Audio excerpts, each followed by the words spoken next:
to James Plays Games. I'm James, and I play games. It's a new year, and with it comes a few changes to our format here on the show. Don't worry, we're just doing some slight remodeling. You'll barely notice a difference. Firstly, we're dividing up the show into 3 parts. The premise, where I discuss the story of the game and any inspirations it seems to have taken into the context of the plot.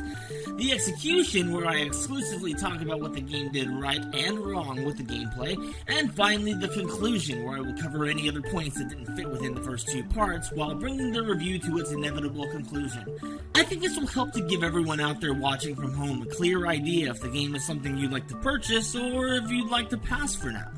Today I'll be playing Bastion, a title that initially released in 2011 by Supergiant Games.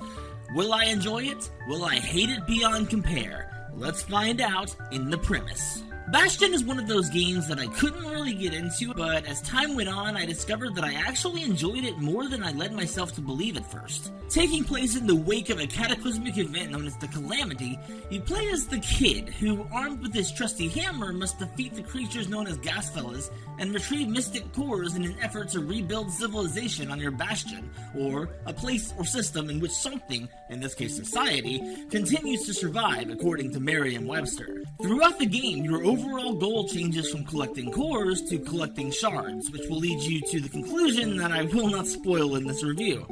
That being said, the way that the game interweaves the story with the various forms of gameplay was very interesting and always kept me engaged and fascinated with the presentation. Overall, the gameplay is pretty repetitive, with you choosing a location to explore, beating up on the various enemies the game throws at you, retrieving the core in some cases, or being introduced to a new survivor in others, and returning to the Bastion. However, I think this repetition actually benefits the game because the control scheme and battle style is really conducive to a top-down beat-em-up, which is basically what Bastion really is. Then, when you finally get lulled into that false sense of security that comes with a pattern, it shakes you out of it and allows you to experience something new, which is a really awesome concept. One thing that I figured out pretty early on is that Bastion is a very difficult game, and it doesn't help that it seems as if leveling takes place at a very slow pace, making grinding one of the most difficult things to do. From what I could guess, and I don't know this for certain, but I'm assuming that there were only 10 levels, which would definitely explain the difficulty, but I would be lying if I said it didn't irritate me. I will commend the variety of weapons that you can use during the course of the game, and the upgrades for said weapons help you become a walking force of nature. I found myself trying to achieve the various upgrades, but at the same time I really stuck to a couple of weapons that I found worked against the enemies that I faced. As I mentioned, the music was one of the first things that I noticed when playing Bastion. It utilizes really awesome Western-styled acoustic guitar along with heavy-hitting drum and bass tracks that really help to convey that artistic steampunk universe that the title is set within. There are also some really awesome vocal tracks that are used in the title that pleasantly contrast with the aforementioned instrumentals.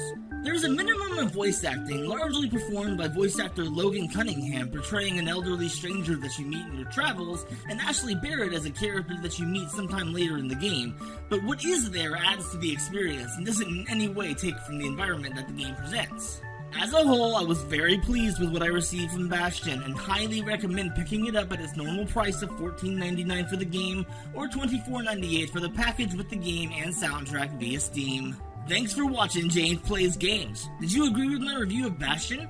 Let me know in the comments, and while you're at it, you can tell me what game you'd like me to play next.